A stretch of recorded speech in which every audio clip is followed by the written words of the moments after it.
Oi, gente, bom dia, tudo bem com vocês? Meu nome é Sabrina. Hoje nosso grupo vai falar um pouquinho sobre o cuidar da criança politraumatizada e explicar, no caso, como é feito esse cuidado. Então, vocês aprenderam o conceito, as causas, os dados.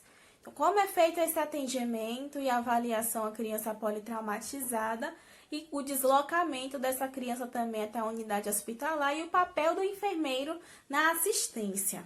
Então, vou começar a falar um pouco sobre alguns conceitos e meus colegas vão dar seguimento também aos outros tópicos. Então, hoje o conceito de trauma, de acordo com a Organização Mundial de Saúde, é que é um dano causado ao organismo por uma brusca exposição a concentrações de energia que ultrapassem a sua margem de tolerância ou a fatores que interfiram nos intercâmbios de energia desse organismo.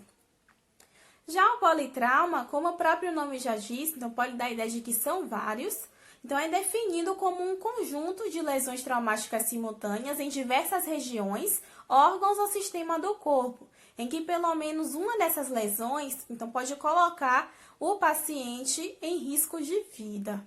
Então, de acordo com a Sociedade Brasileira de Pediatria. Entre as causas dos traumas estão incluídos os acidentes e a violência. Podem ser acidentais ou intencionais, sim, que causam agravos à saúde e que podem ou não levar à morte. Já o acidente, então, é definido como um evento não intencional e evitável, que é causador de todos os tipos de lesões no ambiente doméstico ou nos outros espaços sociais, como trabalho, trânsito, escola, esportes e lazer. O acidente também, ele é todo o acontecimento fortuito que determina uma lesão reconhecível e constitui atualmente um importante problema pediátrico de saúde pública pela sua incidência e repercussão. Na década de 80, as mortes por acidentes e violência passaram a representar a segunda causa de óbitos do quadro de mortalidade, sendo que em 1996 os mesmos representaram aproximadamente 120 mil óbitos. As causas externas em nosso país representam a principal causa de morte em crianças e adolescentes na faixa etária de 15 a 19 anos em 1999. Segundo os dados do Ministério da Saúde de 1995, acidentes e violências representam 57% do total de mortalidade de crianças de 0 a 19 anos, sendo que 30% representam os acidentes de transporte. Em 1999, 7 de cada 10 adolescentes morreram devido a acidentes e violências. Esses dados são de 20 anos atrás, pois não há muitos trabalhos realizados na literatura científica sobre o tema. Ainda em 1999, a mortalidade no Brasil por causas externas em crianças menores de 1 ano ocupava o 8º lugar, passando a terceiro entre 1 e 4 anos e acima de 5 ocupou o 1º lugar. Os pais, englobando pai, mãe, padrasto e madrasta, aparecem como principais responsáveis pela violência física em crianças até os 9 anos de idade, atendidas pelo SUS. Eles concentram mais de 50% das notificações por violências físicas nessa faixa etária. Os principais traumas que levam à morte em nosso país são os atropelamentos, quedas e afogamentos. Mas as violências, como homicídios e suicídios, na faixa da adolescência, assumem um importante papel, sobrepondo-se às demais causas. O atendimento à criança politraumatizada, ele acontece de maneira multidisciplinar e ele segue a sequência ABCDE ou IBCDE, que foi criada por profissionais de saúde do Pre-Hospital Trauma Life Support. O protocolo sugere condições de orientar e realizar a avaliação clínica do paciente, seguindo essa sequência que permite um atendimento rápido e eficaz.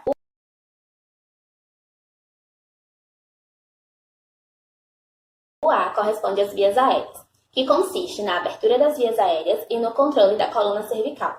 Dessa forma, a desobstrução dessas vias e também o mantimento da sua permeabilidade. O B corresponde à respiração, onde são determinadas manobras para o estabelecimento tanto da respiração quanto da ventilação do paciente. O C corresponde à circulação, onde são priorizadas a reposição volêmica e o controle de hemorragias, melhorando assim a perfusão tecidual do paciente. A letra D corresponde à avaliação neurológica, onde será avaliado o nível de consciência desse paciente. E como instrumento é utilizado a escala de coma de Glasgow e também a reatividade pupilar. E por último, mas não menos importante, a letra E, que corresponde à exposição desse paciente, onde serão retiradas as suas roupas a fim de avaliar e identificar a localização e a gravidade dessas lesões. Será também feita a imobilização de fraturas e também o aquecimento desse paciente, a fim de evitar hipotermias. Bom, apesar dos diversos tipos de trauma, existem alguns em questão que apresentam potencial de risco de vida. Entre eles estão o trauma torácico, o trauma abdominal, queimadura e casos de crianças vitimizadas. No caso do trauma torácico, as lesões acontecem como a obstrução das vias aéreas, pneumotórax, tórax flutuante, tamponamento cardíaco, pneumotórax aberto e hipertensivo bilateral. São as que possuem o maior risco de vida.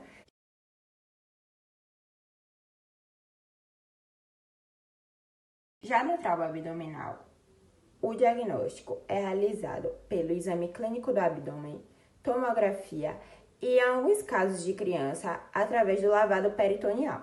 As lesões geralmente acometem o fígado, o intestino, o baço e órgãos do sistema genito-urinário.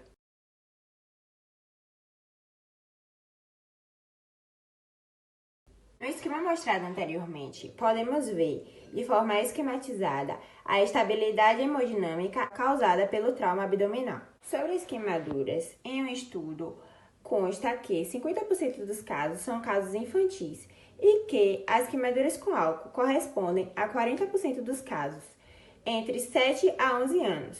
No resgate, é importante retirar a criança do local e sempre suspeitar de lesão inalatória, fornecendo 100% de oxigênio.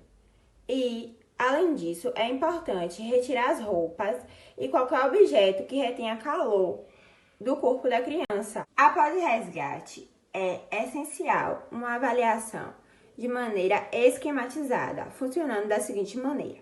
A avaliação inicial serão examinadas e avaliadas as vias aéreas, a respiração e a circulação sanguínea do paciente, ou seja, é a avaliação da área queimada.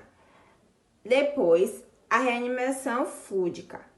E, por último, a avaliação secundária, onde serão realizados exames físicos, exames laboratoriais e o controle da dor e da temperatura do paciente. Para o caso de queimaduras, se necessário, é importante fazer a imunização contra o tétano, a imunização antitetânica.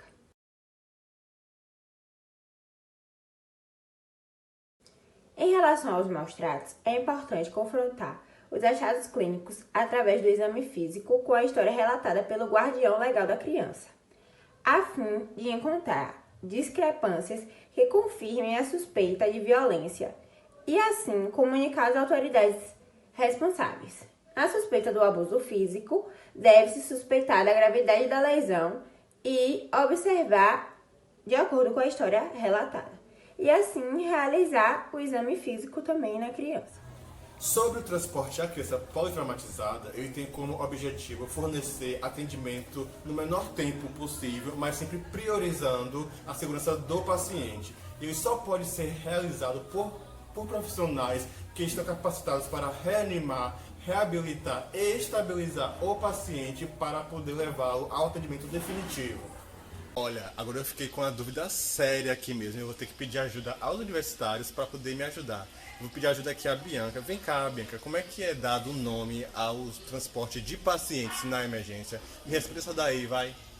Criatura, você se orienta. O transporte à criança politraumatizada é chamado de resgate. O transporte de pacientes em emergência é chamado de resgate e consiste no atendimento no local do acidente e o encaminhamento ao hospital, onde devem ser observados os fatores e parâmetros envolvidos para encaminhar a criança ao local mais adequado. Por exemplo, a gravidade do paciente, os tipos de procedimento a serem realizados, o conhecimento da região para estabelecer um menor tempo de deslocamento, a melhor rota para ser utilizada, o tipo de transporte, dentre outros quesitos. O transporte também é necessário em remoção interhospitalar, onde a criança já teve atendimento primário em uma unidade, porém precisa de deslocamento para outra, a fim de dar continuidade a esse tratamento. Mas falando nisso, depois do resgate, as crianças são levadas para qualquer hospital Sem nenhum critério. Então, beloved, não é feito assim aleatoriamente, não. Tem uma escala que é utilizada para determinar para onde cada criança vai, que inclusive já vou falar já já. E isso acaba organizando todo o sistema, né? Então, acaba não sendo uma bagunça, apesar daqui ser Brasil. Em relação à escala que eu mencionei, a gente tem a seguinte situação. Dependendo da gravidade do acidente, essa criança será levada a um hospital específico. Isso será decidido através da ETP, que é a Escala de Trauma Pediátrico. Ela foi desenvolvida para poder mensurar as lesões nas crianças em relação ao trauma e assim decidir para qual hospital ela será levada.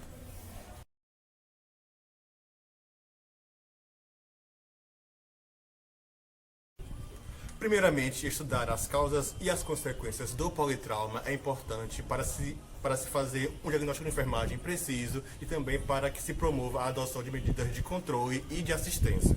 É importante salientar também que o tempo decorrido entre o acidente e o atendimento hospitalar é um dos fatores decisivos para a redução da mortalidade e a redução do surgimento de sequelas, uma vez que 40% dos óbitos ocorrem na fase pré-hospitalar e, infelizmente, esse cenário carece de uma produção de profissionais capacitados. E os traumas em crianças não provocam apenas danos físicos, mas também psicológicos e emocionais. Sendo assim, os cuidados da equipe de saúde e de enfermagem devem visar melhorias nos aspectos físicos e também psicológicos, estendendo esses cuidados não só aos traumatizados, nos casos das crianças, mas também aos seus familiares. E o enfermeiro possui ainda outra faceta relevante no cuidado à criança politraumatizada, a de educador, ao realizar orientações sobre a prevenção de acidentes domiciliares através de palestras educativas, na consulta de enfermagem inserida nos programas de atenção à saúde da criança e do adolescente ou até mesmo em ambientes hospitalares. Enfermagem, beijo! Portanto, o enfermeiro está apto como educador para realizar programas educacionais que envolvam pais e crianças e abordem a necessidade da prevenção de acidentes. Essa tarefa pode ser realizada por profissionais que atuam em creches, centros de saúde e até mesmo ambientes hospitalares. Então é isso, espero que vocês tenham gostado do vídeo. Se gostou, deixa o like, compartilha com os amigos, se assina no canal, YouTube agora.